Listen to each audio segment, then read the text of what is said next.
Law enforcement officials in Idaho are facing sharp criticism and mounting pressure after a large set of crime scene photographs from the 2022 quadruple murder of University of Idaho students was accidentally made publicly accessible earlier this week, prompting families of the victims to condemn the disclosure and demand greater protections for sensitive records.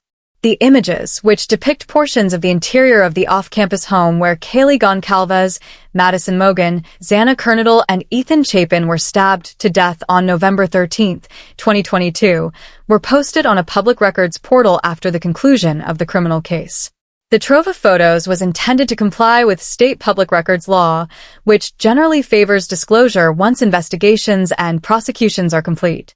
However, authorities quickly removed the photos from public view after concerns were raised that some of the images, despite formal redactions, contained graphic elements that should not have been released. The Idaho State Police said the material was taken down so officials could conduct a review to ensure appropriate redactions and balance transparency with privacy considerations. The families of the four slain students reacted with outrage at the accidental release, calling it a deeply painful and avoidable intrusion into their grief. In a statement shared by the Goncalves family, relatives implored the public to think carefully before viewing the images, reminding people that murder isn't entertainment and crime scene photos aren't content, and urging viewers to consider how they would feel if the subjects were their own loved ones. The families had previously sought legal protections to block public dissemination of the photos, filing motions that led to both a temporary restraining order granted in August and a permanent injunction issued in October by Judge Megan Marshall. Those orders were intended to prevent the unredacted release of evidence that could include graphic depictions of the victims. At the heart of the controversy is the tension between Idaho's public records law and the family's efforts to protect the privacy and memory of the victims. After Koberger's arrest and the subsequent plea deal and sentencing in 2025, public interest in the details of the investigation grew, including requests for records and photographs.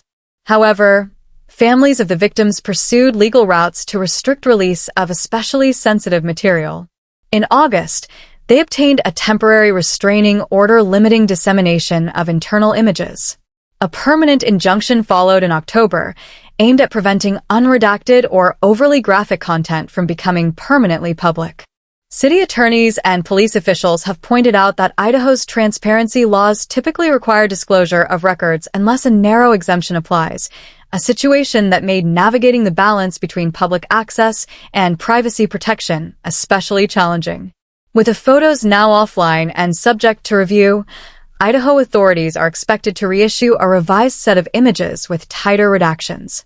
An Idaho State Police representative indicated that the goal is to strike an appropriate balance between upholding the law and respecting privacy concerns, though no timetable has been provided. The incident is likely to spur broader discussion among lawmakers, police agencies, and civil liberties advocates about whether current public records laws sufficiently protect victims and families, particularly in the digital age where content can circulate far beyond official portals. While law enforcement agencies often strive to operate with openness, the Idaho case highlights a more nuanced challenge: how to uphold transparency without inflicting renewed harm on grieving families. Victims' advocates argue that policies must evolve to protect individuals from unintended trauma, while defenders of open records maintain that public access remains a fundamental check on government authority.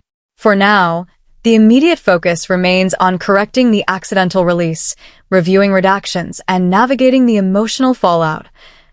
A reminder that the impact of violent crime reverberates long after courtrooms have adjourned.